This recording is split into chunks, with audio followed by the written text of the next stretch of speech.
Hello and welcome to My Mom's Basement, presented by Barstool Sports and 3Chi, and the very first Loki Season 2 episode of My Mom's Basement. Of course, I am joined by my co-host Clem, and for the first time ever, Gia makes her debut in the basement. And it's very appropriate because Gia is a Marvel super fan. She told me as soon as she became content this year, if you guys are ever doing Marvel talk, I want in. And I said, we got to get you in for Loki Season 1. So Gia, welcome to the basement. Thank you, Robbie. I'm very excited. And Clem, thank you guys so much for having me. I'm super excited to talk about Loki today. I'm stoked. Fran is your sister. Chicks in the office. Chicks in the basement. We got chicks in the basement. Everyone be cool.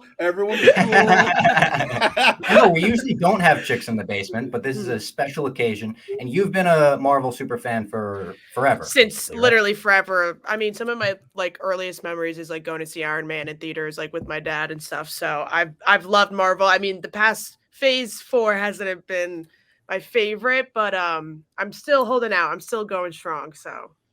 And your whole family, really, over the years, you, your brother, and Fran, all of you guys I've talked about Marvel with. So you guys are deep. Yeah. Yeah, we're very much into it. I mean, I've seen every midnight showing of every movie I've seen with either Francesco or my brother or my dad or someone in my family. One of us. I agree with what you said about Phase 4. Now, I have been probably more positive than most on a lot of the movies and shows in the phase. But still, when you look back at the last phase, not a lot of connectivity between shows and not a lot of things really interlocking. But Loki, I thought Season 1 was very much a highlight of all of this. It feels like almost a different level of quality. Season 2 pretty much hit the ground running. Yeah. It was, I mean, compared to what we've seen so far with Marvel TV shows, at least, it's beyond anything. I mean, I always thought WandaVision was really good and Hawkeye was decent, but this Captain America and the Falcon was fucking awful. Thank you for saying it, Gia. I liked it, but I understand. Not everyone's a big Cap guy. Yeah. But I love how how it started right where we left off, and you didn't even have a second to breathe, starting from the first scene, and I appreciated that because I feel like so many of these shows have had such slow starts, so I like that it's just let's go. That's true. Clem, what did you think? Just broad thoughts on the Season 2 premiere. Yeah, so the I shouldn't say broad thoughts. We have a woman in the basement. I shouldn't say broad. That's not the previously on. I don't do that during the season because I think it kind of gives away if they that character we haven't seen in 6 episodes is in there. They're coming back. But I needed that previously on for the previous season. I didn't do my rewatch. I didn't do even a little refresher or whatever it may be. So man, we went through a fucking lot in that first season, and I think we're going to be getting into this season stuff we saw today that Reddit hasn't already somehow try to connect the dots on how everything's going to work. We'll be coming back to this episode being it was all there right in front of our face. My biggest gripe is we can't keep listen. I love the 9:00 releases. Very, very happy about that. We can't be doing Thursday nights anymore. This is NFL season. We can't be having Thursday night Loki with Thursday night football. And actually, I take it back. I am changing my mind mid-sentence because I realized I can't believe I'm untaking my take. Thursday night football is the worst thing to watch when you're watching it on the big TV with sound. It's perfect as the little screen and just the awful football. You don't really have to pay attention to it. So I got Loki on the big screen. I got the sound. Everything's going there. And it's there's an NFL game going on over there. And let's be honest, Rob, Commanders guy, Giants fan. Not too good. We have an Eagles fan here. They had fun on Thursday night a couple weeks ago against the Vikings. We don't have fun on Thursday nights. No, I was going to say I needed Loki to distract me from last night's Commanders performance. It was horrendous, horrific. It was the worst thing I've ever seen. I do take it back. Do we know? Is it going? I thought this was going to be a Friday thing. I thought it was going to be a Tuesday thing. Ahsoka's done, so Tuesdays are open. Do we know what's going on in the future here?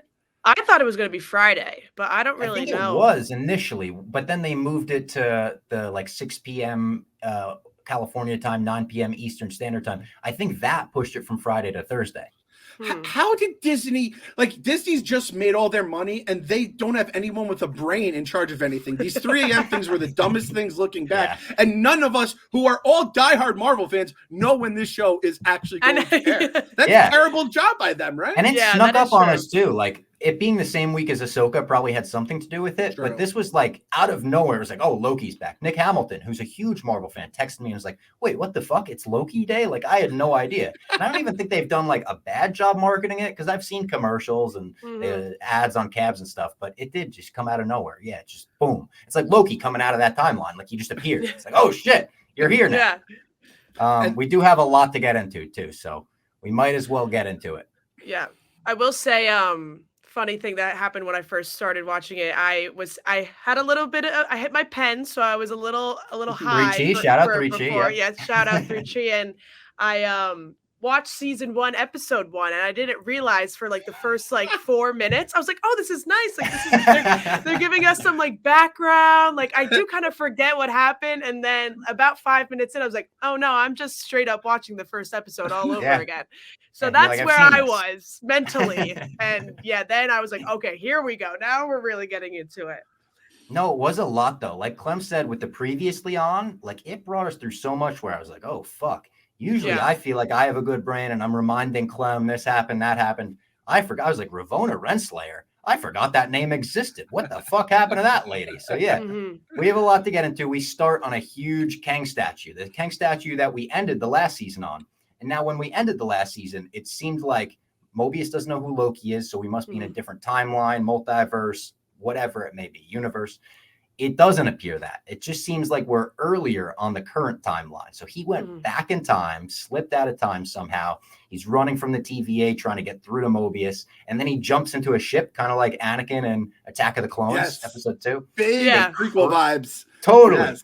They crash right back into the TVA, create a huge crack on the floor because the TV falls. And then he tries to get through to Casey. And I forgot about Casey, too, how much I loved this guy when he's like, I'm going to gut you like a fish if you don't give me this. And Casey was like, what's a fish? I don't know what that. Such a funny little character. And then he glitches back, meets up with Casey in the real world where Casey like knows who he is. So they kind of realize what's happening. We're going back and forth now. And then we get the title screen. Awesome way to, like Gia said, like you literally don't have a second to breathe from this time this show starts. Just an awesome way to kick things off. And I should note, Michael Waldron, friend of the program, wrote a lot of last season. He's not as involved on this season. He oversaw the whole thing. But now Eric Martin is the main writer who, fun fact, is also a friend of the basement. We tweet sometimes. So I tweeted him last night. I said, what a great premiere. And he was like, shout out. You haven't seen anything yet, basically. Isn't it also a new director for this season? It's a woman, right? It was last season too. I think her name was Kate Herron last season, and she was tremendous. But I thought the direction in this episode was like maybe even better because a lot of it is just they're in the TVA having conversations, but it's shot like it's like an action movie or something. The way they're going back and forth and following Loki and Mobius through the hallways and stuff. It was like very kinetic. Yeah. Yeah. Did we like the? I feel like we liked the music in last season, Loki. Am I right on that? Is that the big time? There's so many Disney Plus shows. I don't know which one was the one where like that music was awesome. Loki was the one. It was definitely Loki, and the mysterious vibes, and then like even the episode with Richard Grant in the Void, where he's like taking on the smoke monster, had like epic vibes. It was awesome. Yeah. So I didn't hit the pen like Gia, and you kind of already alluded to this, Bob. I have the shittiest brain on the panel because I'm the oldest, and it's starting to deteriorate. Dad brain is when the kids just chip away. We all did it to our parents. It's confusing. It's really confusing. So I said, are we doing this in the same timeline? Because my brain is not ready for this. I think by the end of episode 1, I feel like I'm kind of understanding what just happened in front of me. But I'm telling you, I know they're going to go a lot of places. But let's just let it be known. I think we're all a little confused right now. We were very, very confused in episode 1. We didn't even know what the fuck the TVA was. So I think a lot of us are overwhelmed right now. It's okay. We're all in this together. We're in the basement. This is the place. If you have to, suck on something, blow some smoke up to make yourself get into the right mind. Yeah, let's not get into that. Whoa. Yeah. That got a little. That got a little graphic. We can't be talking like that with ladies in the basement.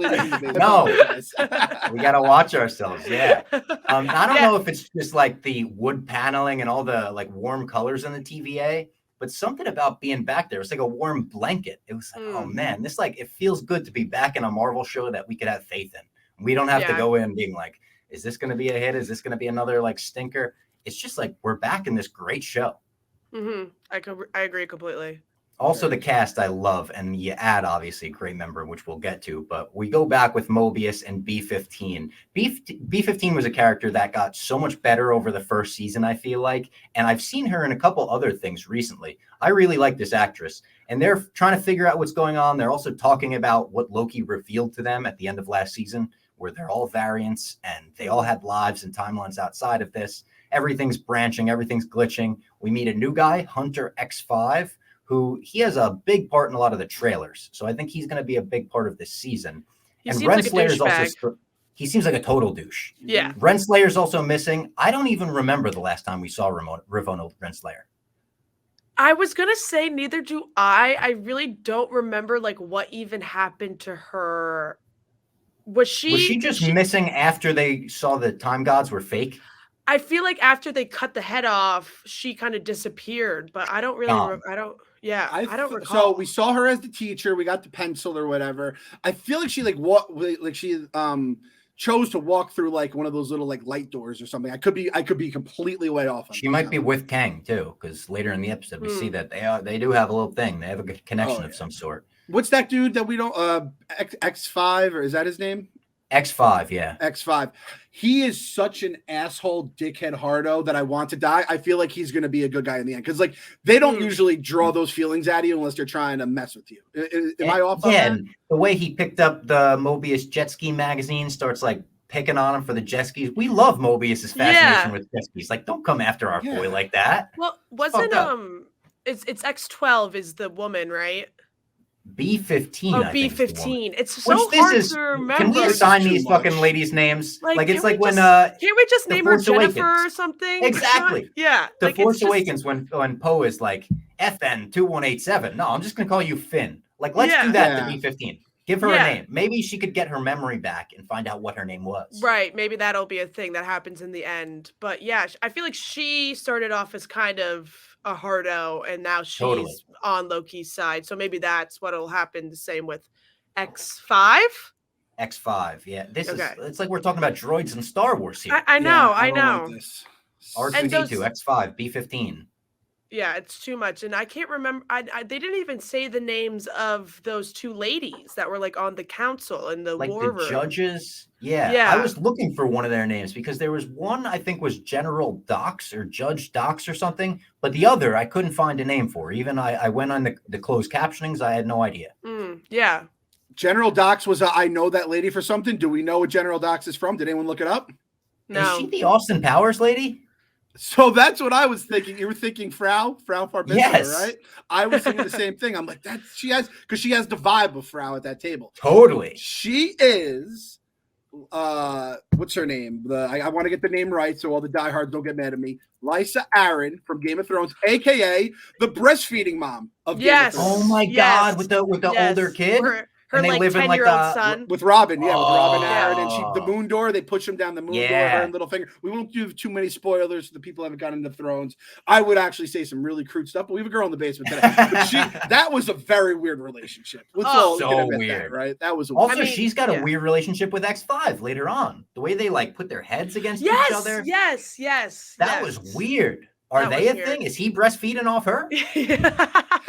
I imagine if you got typecast as like the breastfeeding lady. It's like I have who good breastfeeds news. kids that are like too old to breastfeed. God damn it! I have to do this again.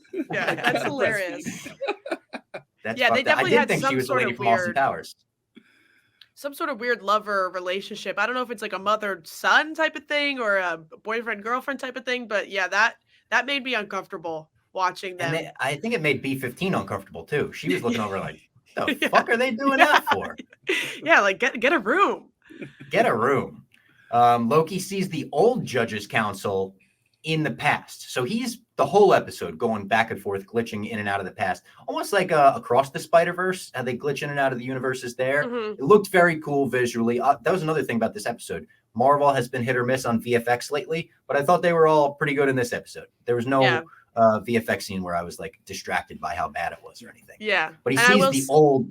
Go ahead. Oh no, I just was gonna say, it's funny how Mobius was like, that looks like it hurts really bad, and he was like, oh, it's not that bad. And I will say, Tom Hiddleston, he is so handsome, and when he like comes back in, like something about him, like he like looks hot when he does that. Like he's like the only guy when he's warping in and out and his face is all distorted. I was like, I feel like he's the only guy that can like look hot when he's getting distorted going in and out of time. I gotta admit, I've been a big Hiddleston guy. We've talked about it on the podcast a lot. I didn't realize he was a former Taylor Swift boyfriend. Yes. I kind of have a whole new respect for his game now. I'm like, damn, he was in that like circle that he was. And how do the Swifties feel about him? Is he an okay ex? Yes, we liked him. He was an in between.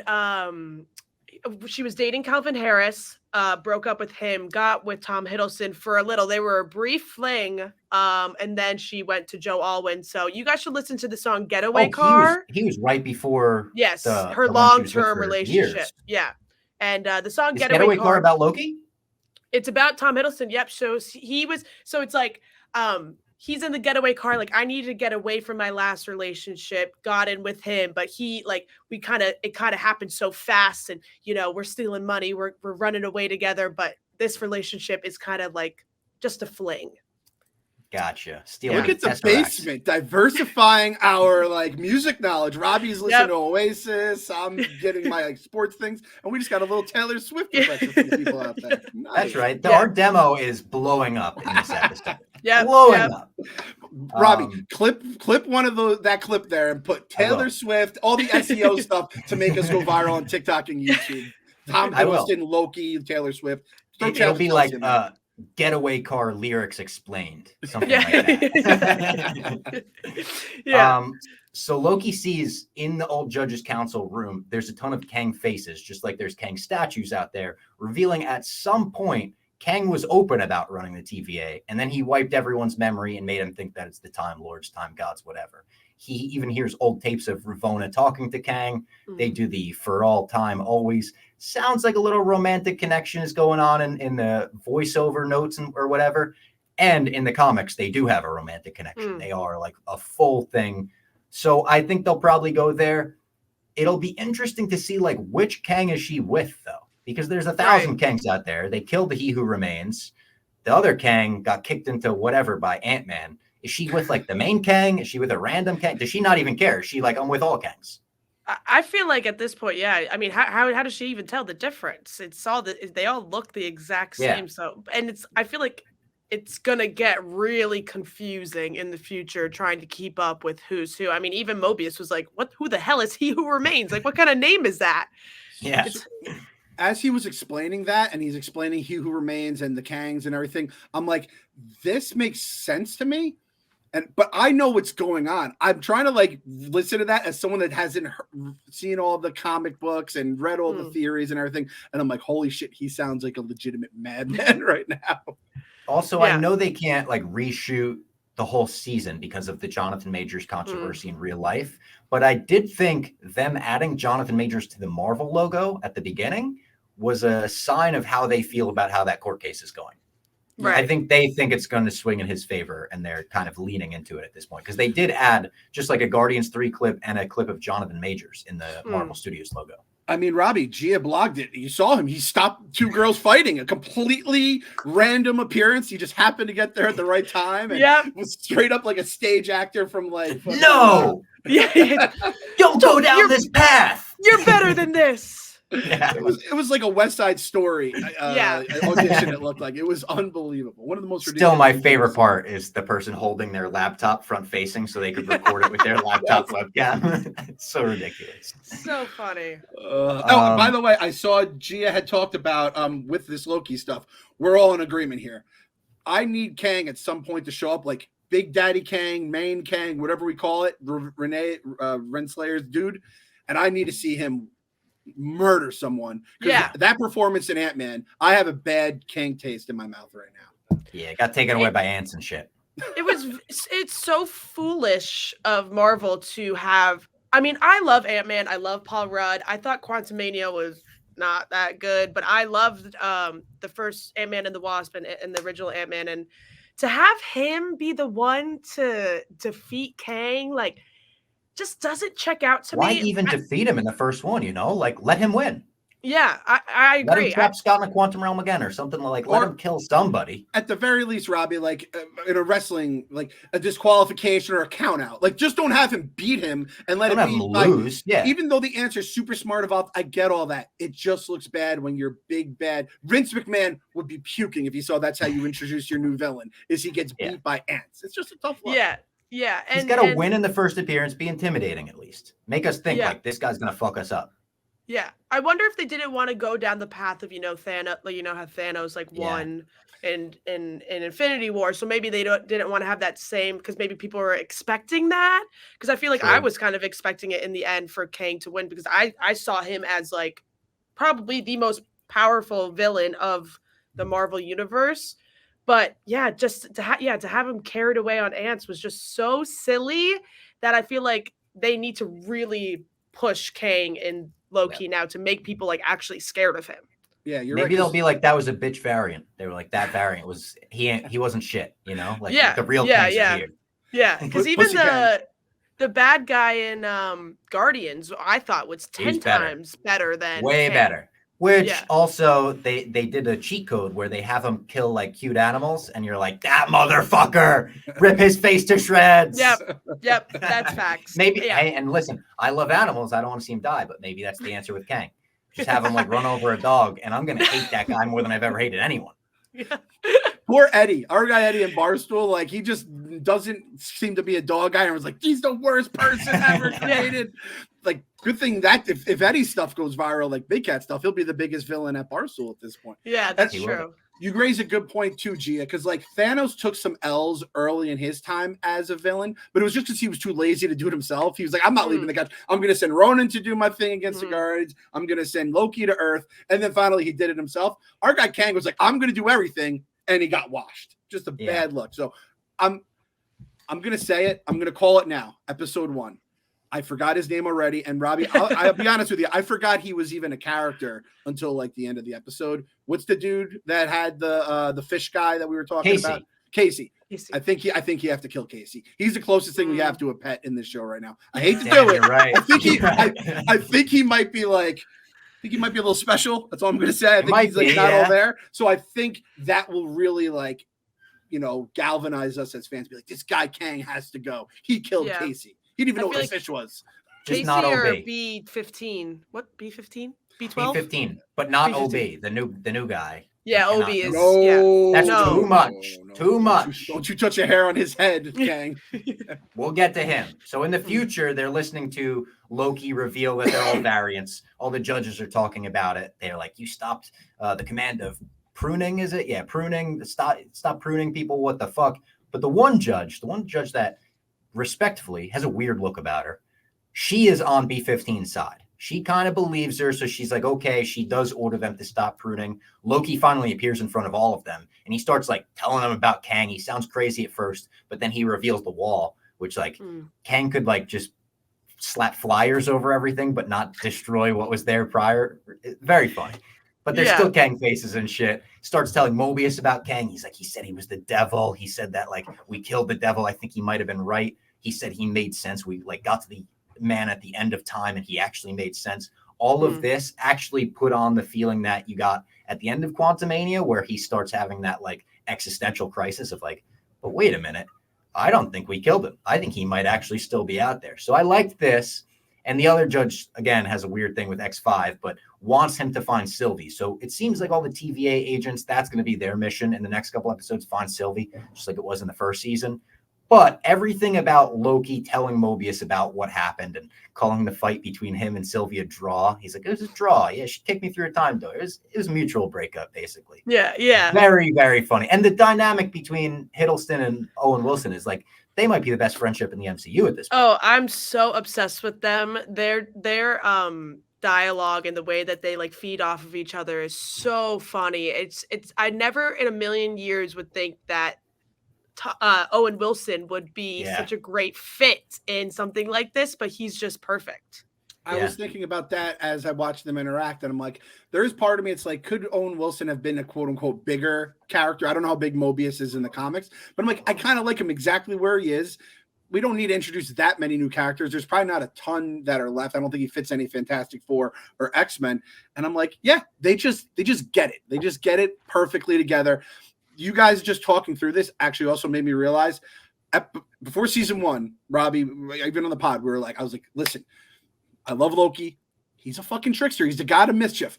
I let my guard down on Loki this episode. I'm not doing that again. I am guard up. I think he's a changed man. I think he kind of went through all the stuff that he had to kind of, even though he doesn't have the arc of the Avengers Endgame Loki, because obviously he leaves in, what is it? The first Avengers. Yeah. By the way, he is having an unbelievable week of his life right now. This is still the same week after he gets the Tesseract and disappears, but I'm just putting my guard up now. I'm putting my guard up on Loki. I feel like he's going to bamboozle us at some point. That Sylvie line is kind of a glimpse in Loki he bends the truth a little bit. We'll just say that. We'll just say that. Yeah, he does. Also, it's I think a year after the first Thor this is supposed to take place, which is fucked up to think about because it feels like the first Thor was 20 years ago. So are Thor's eyebrows still blonde in canon at this point? Yeah, they're dyed blonde. No. Yes. Oh no, that was a weird choice. Whoever did a screen test of Hemsworth and was like, "This guy needs blonde eyebrows." What were you thinking? Don't touch anything about Chris Hemsworth's body. Just don't perfect as is. Yeah. So Mobius sees Loki glitch a couple times, realizes we need some help, so they go all the way down to the basement. They get on an elevator. They go down and meet Ouroboros, who is played by Ke Huy Quan, one of the internet's sweethearts at this point. He played Data in the Goonies. He played Short Round in Indiana Jones. Obviously, he won the Oscar for Everything Everywhere All at Once. He is, you want to talk about a perfect fit for this show in the Marvel Universe. They basically have him playing like an adult Data, where he's the fixer, and you go in the basement, he could fix anything. His basement, this is going to be maybe a really niche reference, but I feel like Gia will at least get it because you grew up with this too. It reminded me of the mail room in How the Grinch Stole Christmas, the Jim Carrey one, where they're constantly putting in the bank tubes with the doo, and it goes up and shit. It's just overloaded with what looks like junk. But the whole design of this, him coming into the show, the way he comes down on a swing, everything about him in this show, I love. Kang cannot touch this guy. We need to protect Ke Huy Quan at all costs. Mm-hmm. Also, he's called OB, which YP used to call me. Octagon Bob used to be like OB. So as soon as they started saying OB in this episode, I was like, all right, I feel a connection to this guy. I loved everything about him. I loved his chaotic energy. I felt like it just fit so well. And there was one shot of him when he was walking towards his desk with everything behind him. And it's very cool how cinematic they make this show. Each episode feels like you're watching a movie, and especially with the addition of a huge movie star like him, I don't know, I just feel like he's the perfect cherry on top to an already great show. And his character, I'm very curious to see what he will do in future episodes, or if he's going to be in more episodes. I don't really know. I think he is, because they made a big deal of announcing him as a cast member at one of the Comic-Cons or something. Kevin Feige made a big deal about he's joining the cast. Also, I wanted to note his name, Ouroboros. That was the name of this episode as well. Means a snake that eats its own tail. So maybe a reference to that little timeline thing they had this episode when they start talking to him. That was also very cool. The way they basically do this past-present sequence where they're explaining, Mobius is explaining to present him. This is going to be confusing to try to explain. He's explaining to present him what's happening to Loki, while Loki is in the past with Ke Huy Quan without glasses. So he's like this, and he's like, oh, what happened? And he's figuring out what they talked about in the past in real time. I don't know if I've ever seen a time travel show or movie do something like that, but the way it was shot, going in and out of the conversation that was kind of the same conversation, I thought this was maybe my favorite part of the episode. So again, my brain was kind of struggling with this at first, but that actor is oddly the perfect guy to kind of be oh, I remember now. And but it's making sense, because I loved him in Everything Everywhere All at Once. He was maybe my favorite part of the movie, and just that dopey but lovable husband. And he kind of plays the same role here. The fact that he has the nickname OB, it's I just love this fucking guy. Or that's the name of the episode too, was Ouroboros. I'm like, what the fuck is this? And then I'm like, oh, that's our guy. I'm put two things. One, you can't hurt this guy, Kang. This is off limits. This is, not allowed. If you do that, I'm the villain lover of this show. I can't even get on your side if you hurt my boy OB, because I could almost see almost be like, oh no, OB. I can't do it almost. So I apologize for even trying to do it. But I'm also putting this as well. I can't put this guy on the sus list. He's unsussable. If they fucking flipped and this guy is like Kang's henchman the whole time, it's just going to make me sad. I won't even be like, oh, what a great. It's just going to make me bummed out. That guy, he's so pure. He's short round. He's the husband. He's just such a good fucking guy. I love him. I will say his pictures with everyone when he's like, yeah.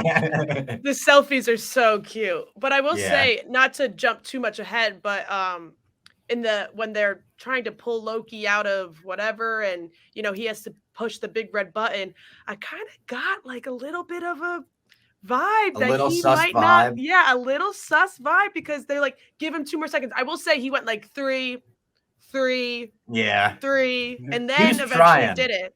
But he didn't even try to help Mobius try to get back inside. He was just standing there as the doors were closing. He was like, sorry, like, just bye. So I was like, okay, that's a little sus. I don't know. Is he just too they had the following orders line this episode. Mobius saw the TVA agent that like pruned him last season. He's like, oh, I guess you were just following orders.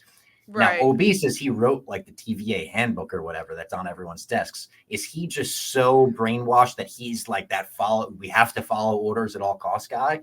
I can see that as well. And maybe he'll discover his old life, and he was like the husband at the laundromat, and his old life was just everything everywhere all at once. I was going to say he's a by the book guy. He's literally by the book. He made the book. The book's by him. The book is by him.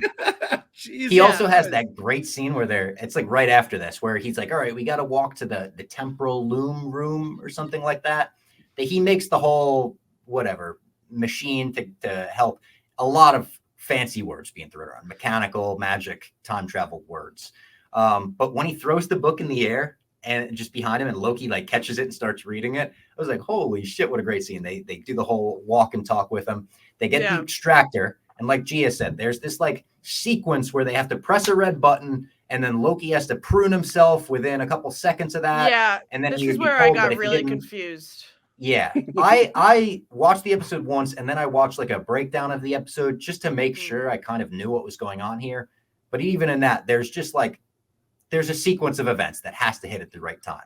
Right. So they head into the room. I liked that, and it pays off later. They keep making a joke about Mobius losing his skin, so he writes skin on the dust on the computer. And he puts on a bomb suit. So it looks like the Hurt Locker or something. It's even got a crack in it. They slap a little duct tape on it. He's like, you'll be fine. Head out there. And now he has to put the accelerator or the extractor in this globe that looks like the nuke. And then Loki has to prune himself. Then they have to hit the button and they get back, or else he's lost the time. Right before they're about to go off on the mission, Loki glitches again. And it's like, oh, fuck. But he sees the skin written on the computer. So, I'm not in the past anymore. I'm in the future, which I thought was such a cool twist that this episode had. And then his mad dash and scramble through all the desks in the TVA to find the time stick, which also I was like, you got to figure out a better name than that. You have like the most fancy mechanical names for everything. And this is the time stick. That's it. But like pruning device, something like that. But yeah, he's trying to find the time stick. And eventually he slows down. And I was like, what the fuck? Because this is the moment where Ke Huy Quan is like 3. I'm like, Loki, maybe a little fucking hustle would help you here. But he slows down because he senses someone. It's Sylvie. It's the future version of Sylvie, we think, because she's got bangs, totally different haircut than we've seen. She reacts to him pretty casually, as if they were together in the future. She's like, oh, there you are. I was looking for you. Like, help me out of this elevator. And then he gets pruned. Loki from behind gets pruned. We don't know who did this, though. Yeah, so is this future Loki that was with Sylvie doing it to himself because he knows what has to happen? Is it a totally different character? Is it Mobius? Is it fucking Kang? Like, I could be, right? I don't know. Yeah, I think that was the biggest unanswered question of the episode, who pruned him. I mean, that was such a high intensity scene when he's like starting to slow down, but it's like sped up and the phone's ringing and you're like, who's calling? Who's on the phone? Like sirens from Mobius's part. Yeah, I was like, is he going to answer the phone? And then all of a sudden Sylvie's there, and then all of a sudden he's pruned. It's like, what the fuck did I just watch? Like, who did that? But I feel like it has to be even more future Loki or a Loki in the past. I think it's what you're saying, a more future Loki. Yeah. I think a future Loki was with Sylvie in the TVA. And I have a feeling we'll see this in like a later episode, and he'll go like prune himself, and it'll all kind of click and lock into place. We'll be like, oh shit, that makes sense now. It'd be cool to see the full like blueprint of how they got there in another episode. Okay, this makes me feel a lot better because this part of the episode is where my brain just went into a black hole and didn't know what the fuck was going on. I'll be honest, I thought this Loki pruned himself somehow, and I'm like, oh, okay, he did that. Turns out I was way wrong, and we don't even know who pruned him. I thought, and I think the phone was meant to kind of get like fuck with your head because I'm getting Matrix flashbacks. I'm like, pick up the phone, we'll get to Neo, everything will be all right. I'm going different cinematic universes at this point. Is this what Interstellar's like? I've never watched Interstellar, but I've seen the suit and I know it makes no sense. Is that kind of like that? That's honestly kind of like there are Interstellar vibes in this episode. Like Interstellar is a big like times a flat circle, like all that shit where it could loop. What are they? The bootstrap? Is that what they call the bootstrap paradox? Is where like you can affect some. It's like you could. Are you talking about Murphy's Law? Anything that happened will happen, or something? Because that's like anything why he names his daughter Murph. Yeah, anything that can go wrong will go wrong. Something like also that. My favorite thing about that is it's the one movie that Christopher Nolan made without Cillian Murphy. And he had a character just longing for someone named Murphy the whole movie. Yeah. Nolan loves Cillian Murphy. He made a whole movie about how much he loves him.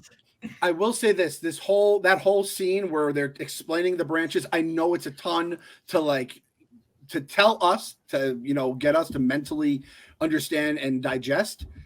Almost got to do like the Barbie thing where it's like, guys, I know this is really confusing. Trust me, it's going to make sense in a few episodes. Even have She-Hulk pop up. I know people fucking hate She-Hulk.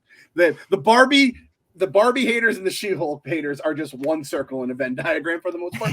But those things, like a little comedic relief where it's like you break the fourth wall or the fifth wall, whatever it is, and you say, this is confusing. Don't worry. We're in this together. It's all going to make sense down the road. Would have helped me because I was so fucking lost in this part. And I'm like, Gia and Robbie are going to explain it to me tomorrow on the podcast. But I will say, just like the first episode of the first season, I mean, so I would say even the first 3 to 4 episodes of the first season, I was watching, so intrigued by what was happening, but so confused. And just, if somebody asked me what I just watched, I probably wouldn't have been able to reverberate anything of it. True. So I feel like that's kind of where we're starting off for this season too. Like they're going to throw a lot of stuff at us like they did season 1. And, eventually down the line, we're going to be able to figure out what they were saying, because I was the same way, Clem. I was like, I thought they were saying temporal lobe, but they're saying temporal loom. And I was like, oh, do they have to put this in his brain? I was so confused.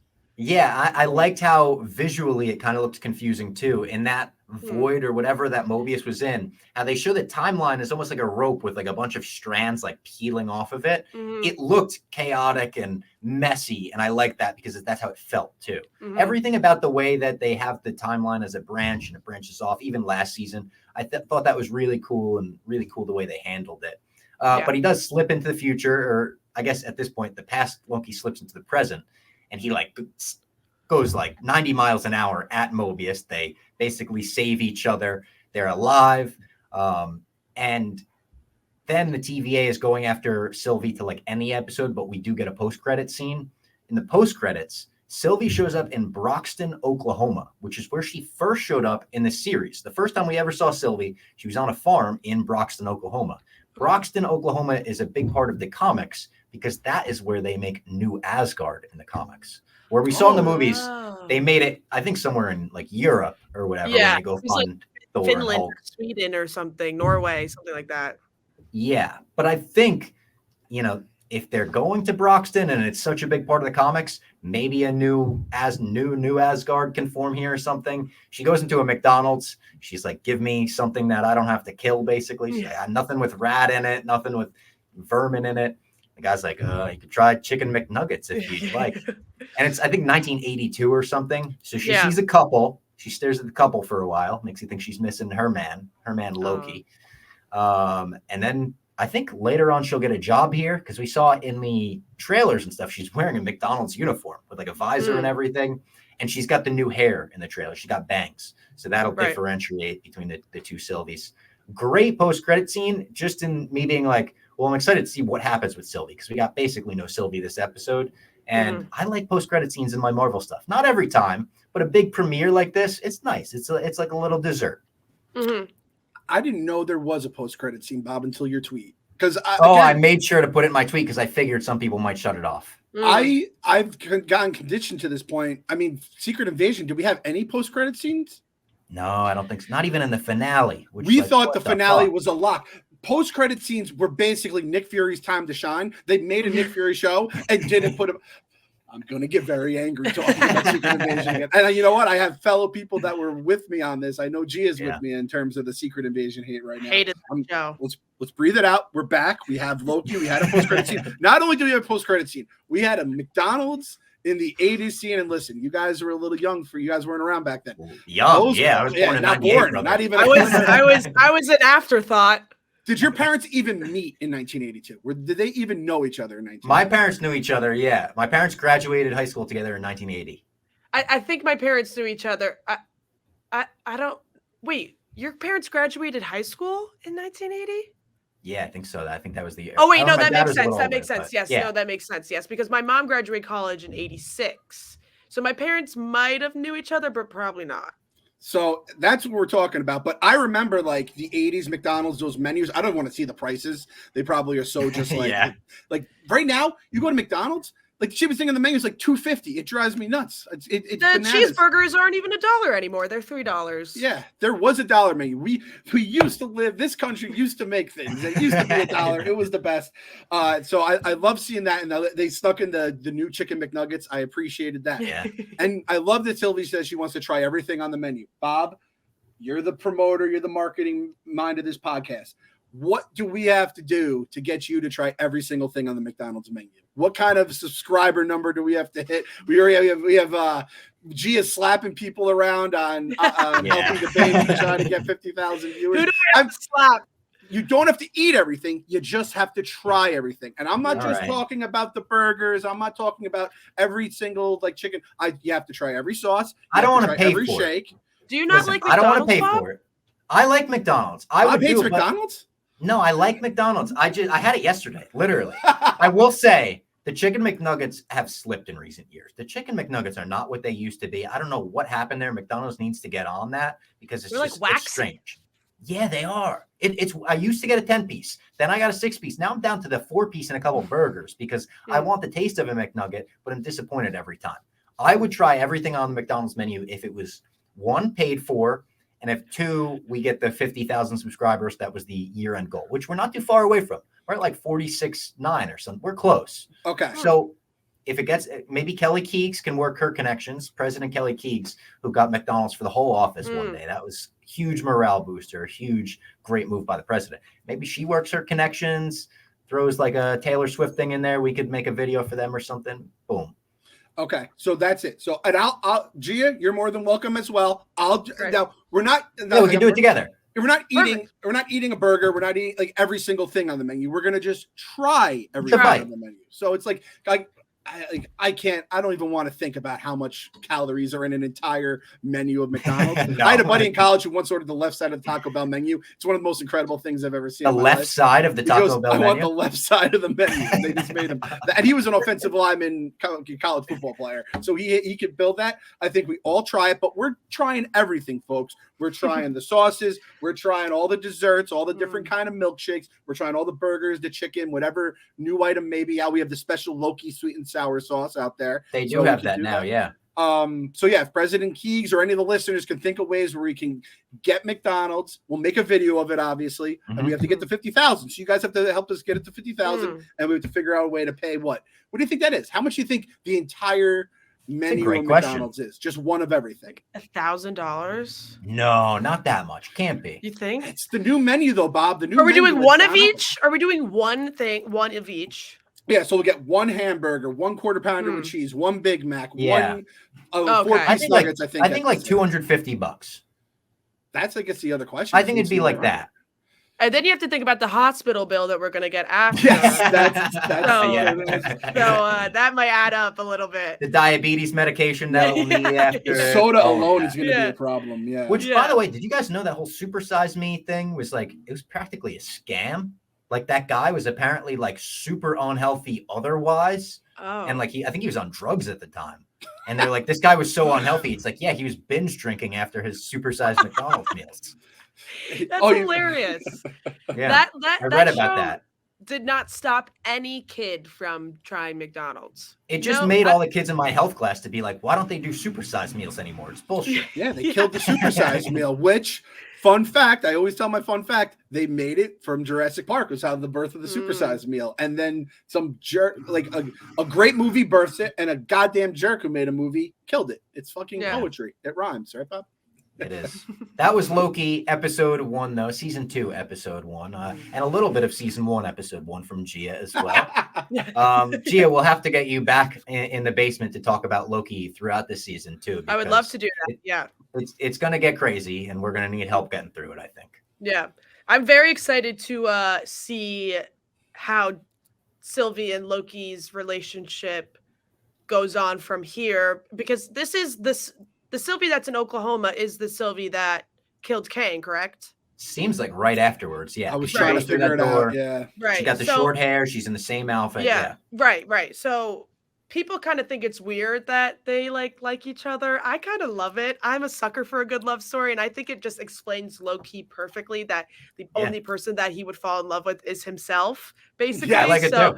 Yeah, so I think that they're great, and I'm excited to see Sylvie with Mobius too, and their whole dynamic in Oklahoma, because I think they showed a little bit of snippets of that in the trailers of all of them three together. So I'm super excited for the rest of the season. I am too. Sylvie's one of my favorite Phase 4, or I think it's Phase 4 characters, especially the dynamic with Loki. It's one of the few like truly unique love stories in the MCU. There's a lot of hero falls in love with best friend they grew up with or whatever. This is like he's in love with himself. People are like, is this incest? Is he in love with himself? Is it masturbation? Is it normal? Like it's the fact that those conversations are being thrown out there. This is like a wacky sci-fi show. It's exactly what it should be. So I thought, honestly, as good a premiere as I could have asked for. It made me feel that warm sense of this is quality that the first season gave us. So I'm very happy with season 2, episode 1. Me too. I'm very excited. And again, I think just being able to hit the ground running and not having to do the 2 episodes worth of background and all that stuff helps this out so much. It still was a lot to take in, but again, this is Marvel. If they can't land Loki, because this is basically the best show they had, if this is even like poisoned like everything else in the universe that isn't Guardian seems to be, fuck, man. Trust the Feige has to come back at some point. Jesus. Yeah. All right. Yeah. That was the Loki season 2 episode 1 recap. Thank you, Gia, for joining us in the basement. Clem, thank you as always. And we will be back, I guess, next Friday, because this comes out on Thursdays. Unless Marvel changes it, unless they listen to this and listen to Clem and change the release date. It'll be out next Friday. We'll talk to you guys then. Give us some McDonald's ideas. I kind of want to do this. Oh, now. yeah. Sick and twisted.